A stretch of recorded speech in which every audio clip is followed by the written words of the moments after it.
The business isn't viable if it doesn't have a big moat.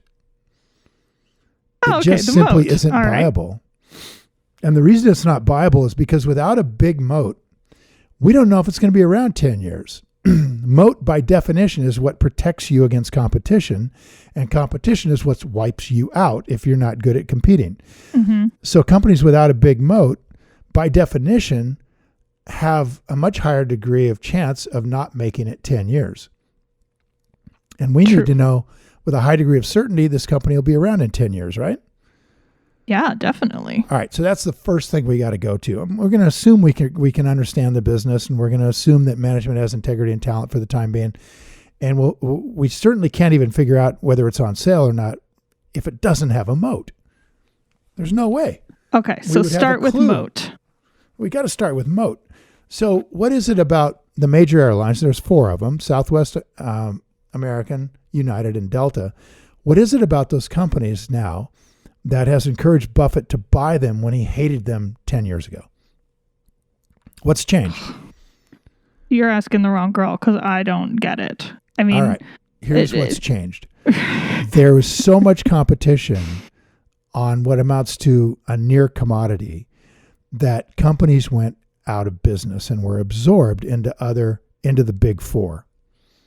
So US Air is gone, Northwest Airlines gone, Continental's gone, right? Just to name 3. Right. So those were 3 huge airlines, and they're gone. They don't exist anymore. They've been absorbed, and all their routes have been absorbed into one of those big 4 airlines. And in addition to getting the routes, what you get are their gates.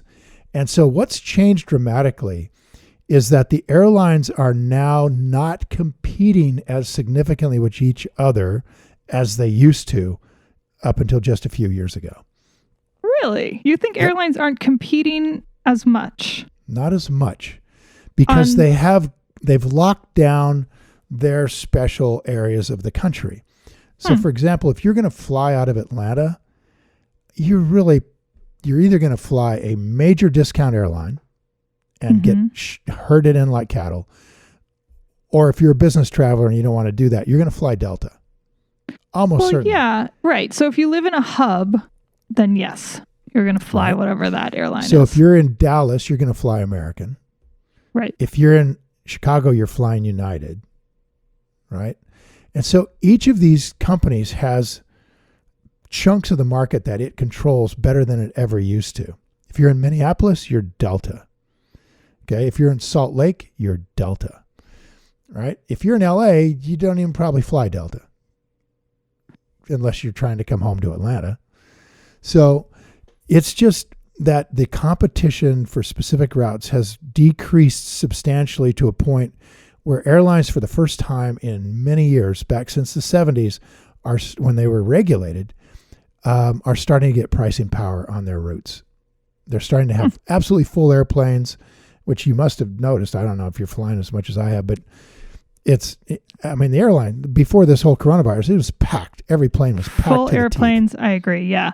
Not to mention all the various fees for every possible thing you can put a fee on for. And full airplanes like that indicate there's soon to come pricing power.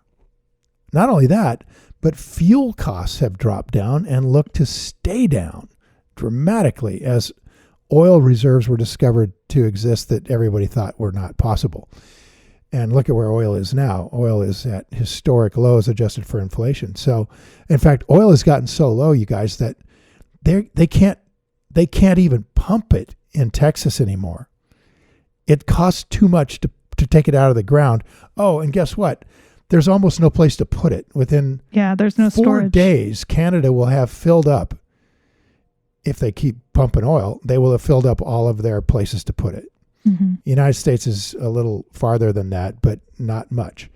So oil is literally coming out of the ground right now in Texas. That's worthless. You can't sell it to anybody. There's no buyers. So this is an amazing time for the airlines, except for this coronavirus. So that's why Buffett started buying them, is because they become more like a utility and less like a competitive company. That's why he's buying railroads. Again, same idea. Not so much competition as there used to be 50 years ago. Now, very specific railroads have very specific routes, and they don't really compete. And that makes them like a utility, and Berkshire loves utilities. They like to buy companies that have very little competition. If they can get them at a great price, they're going to snap them up. And these airlines were at a decent price, so Buffett started buying them. Now, the question becomes, why would he sell? If he's going to sell, and we don't know that he's selling, right? We just know he's sort of got below that 10% barrier. So why would you sell? I mean, let me see if you can think about this with me. What's changed in a month from, hey, they don't really have a lot of competition, to, hey, I need to get out of this? Well, I mean, obviously everything has changed. As you just pointed out with the cruise ships, we don't know if these companies are going to make it through. It depends on when people start flying again, and it depends on how much they're going to have to spend, and it depends on if the federal government is going to bail them out. So everything's changed, but at the same time, nothing has changed. They still own all of the stuff that you just said. No other airline has come in and taken over Atlanta Airport's gates. Right. So in that sense, nothing has changed. But well, we have this major event, and you're saying that nothing's changed in the long run, which is true, right? In other words, the long run still looks like we'll have airlines, and it'll be these four. Well, see, that's the part that I question. Like, I think it will be these four, because that's just kind of the way it seems like governments have decided to handle these things now. Mm-hmm. But I wish that, frankly, like, this sounds cold to the people who work for airlines, and I'm sorry about that, but I wish that companies that were not run well would be allowed to go bankrupt and go away and get bought by somebody else, and have them come in and fix it and start a different company. And it's not going to happen with these things, I don't think. But it would be nice if it would, because I think we consumers would benefit. And employees probably would benefit. Yeah, I mean, not to dive into that too deeply, but that has been what's happened in the airlines. I mean, that the less well-run companies that had less strong moats have failed. And unfortunately, virtually all airlines have failed. I think Southwest is the only one of the majors that hasn't gone bankrupt in the last 20 years. Oh, really? Something people don't realize. Like I said, I've never researched the airline. So Delta has gone bankrupt before? Mm-hmm. Really? Yeah, pretty sure. Don't quote me on it, but I'm pretty sure they went bankrupt after 9/11. Oh, yeah, sure. So I'm not positive, but just hold back on that. And I'm sorry if I'm wrong, but I think they did. Most of them. I know United has and American has. So here, what's changed now in terms of first off, let's just look at long term. Let's say Delta, which has a dominant position, will Delta and Southwest be around in 10 years? And I don't know. I mean, I think probably Delta. Delta's huge. Southwest isn't that big, right? Not as big. I'm not sure but if Southwest will be. Much more profitable than any of the rest of the airlines, and has less debt. Yeah. And to this point has been run better. Yeah. It's the best run airline to this point. So I think a lot of the answer to that question depends on how the government handles the next few months. Well, I would put it like this. I totally think the airlines will be around in 10 years. It's just a question of whether the shareholders will be the same shareholders. It's right. So they'll be around doing business. They may be somewhat smaller if we have a change in the way our culture works, right? If people don't feel like they need to get on airplanes like they used to. But I think that's a little bit like the E. coli thing at Chipotle. I think 3 years from now, people will have overcome their resistance to climbing on an airplane or a cruise ship, and they'll be back in there. And, people like to travel. So I think you're going to see a resurgence. Let's just assume, for the sake of argument, that it'll be fine down the road. Mm-hmm. Mm-hmm. Right? So this is a perfect event. It's going to, it's longer than a year. It's going to be fixed within 3, and off we go. So great. Let's just go buy it, shall we? And then you think, well, wait a second. Is there any possibility that this could be terminal, this event, for the shareholders, right? In other words, could this company go into bankruptcy? And then we have to take a pause. Okay, well, wait a second. Right now, Delta is burning, I think, what did they say? $60 million a day.